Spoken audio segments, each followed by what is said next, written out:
Creighton Blue Jays dominate the number one UConn Huskies. They dominate the Huskies, winning against the number one ranked team for the first time, court rushing in Nebraska, which is where Creighton is. You knew that. Where's Gonzaga? Washington State. This is interesting to see. Daily Sports Podcast News Narratives Takes Gambling. UConn, of course, the boring thing always happens in college basketball. UConn beat San Diego State last year. Now they're the number one team in the country. Everyone likes UConn. Everyone likes Purdue. Everyone likes Tennessee. So none of those three will be winning the national championship this year in college basketball.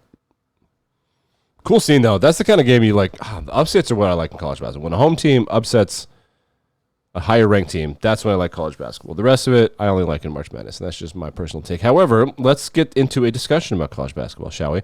This is Oklahoma State head coach Mike Boynton talking about the difference between recruiting and NIL. There's some annoying music behind it because I'm getting this from TikTok. This is from 247 Sports. So here's Mike. Wait. Should I just show you? Should I show you the video? It's just him at the desk. Yeah, I'll show you the video. Why not? Here he is. Let's go. Recruiting became not recruiting anymore. Like, what I had to do to get Cade Cunningham here was way more difficult than what it takes to get players on campus now. It's not even the same thing. It took 4 years of making sure I was there more than Bill Self and making sure I was there more than Roy Williams and making sure I was there more than all these other coaches who had national championships and Final Fours and all these NBA guys. I had never coached a guy in NBA as a head coach. I hadn't coached an NCAA tournament.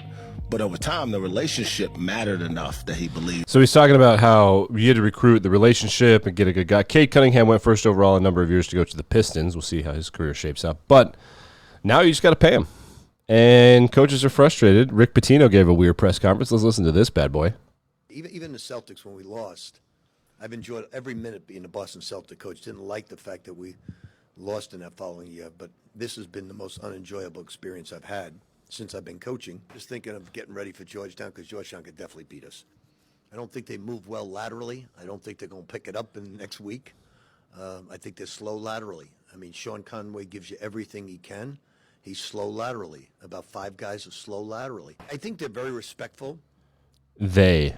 So he's not talking about we. They, my players. They hear, but they don't listen. It's taken me a month to get them to throw bounce passes. Actually, 2 months to throw bounce passes. Do you have any second thoughts of taking this job? No, not at all.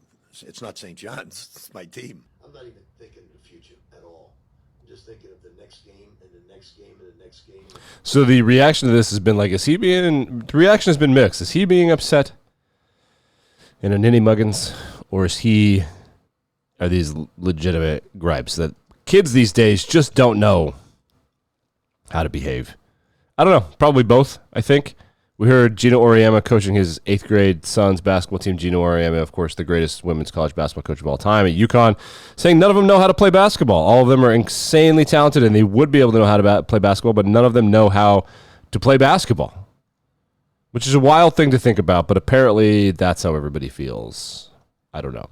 Let's watch a hockey goal that some are saying is the goal of the year.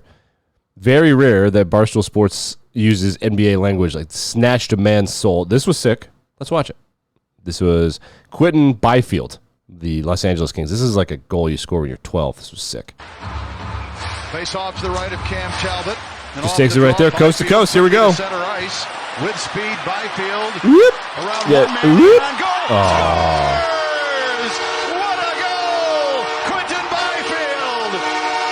Let's watch the replay. Back in Boston. Watch this. At this point coming up right here, I thought it was over. Look Man. at the footwork. He kicks the Filth. puck back to his stick. The underrated part of this. Big man right there. Oh, to the foot. And then able to Damn. hoist it. Crazy. Absurdity. Filth from Quentin Byfield. The NHL is getting fun. NHL is getting fun. Let's go to the association where we've got beef. Doc Rivers was the coach of the Celtics, won a championship with the first ever Big Three, which was Garnett, Pierce, and Allen. They beat the Lakers, barely. Which was a big deal, because if they hadn't beat the Lakers, Kobe might be better than Jordan, inarguably. That was a big deal for the Jordan people, because then he might have passed Jordan.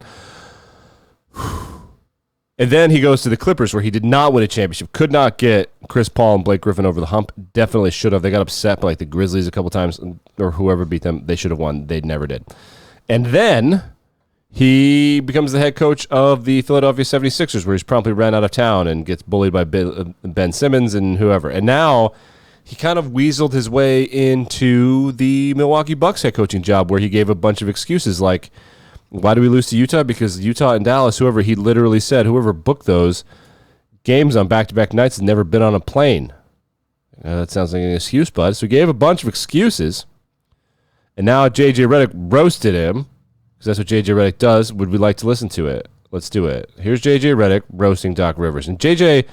is loyal to the 76ers because he played there, and I think he liked them, and it was a fun time in his career, I believe. So here he is, J.J. Conference. Side note real quick, no one's going to react to Doc's audio there. We've been here 7 minutes since we showed that audio. Nobody's going to react to Doc's audio. This is him complaining about the thing. We don't have to repeat it. I can repeat I've seen the trend now. I've seen the trend for years. What's the trend? The trend is always making excuses. Doc, we get it. Taking over a team in the middle of the season is hard. It's hard. We get it. Just like getting traded in the middle of the season is hard for a player. We get it. But it's always an excuse. It's always throwing your team under the bus. They lose to Memphis. Oh, it's his players' fault. Memphis was playing G League guys and two-way guys. And then you look at his quotes over the weekend. Now he wants to take credit for the James Harden trade to the Clippers working out. He wants credit for that. There's just no. All right. So his son, Austin Rivers, played in the association for a smidge. And yeah, that was not the video that I wanted, because I don't know why Twitter has become so annoying. I guess we'll just do this. So here is Austin. Austin's going to respond. I mean, first off, I don't feel responsible to take off. He's a grown man. He can do his own thing. Yep. But in this regard, I just simply don't agree with it. For someone who's not accountable, he seems to always be held responsible, considering he's the guy that's always fired when things don't go right. He got fired in the bubble for a 3-1 lead versus the Denver Nuggets, which in half his team didn't want to be there. They had players saying that their mind wasn't there. He had guys leave.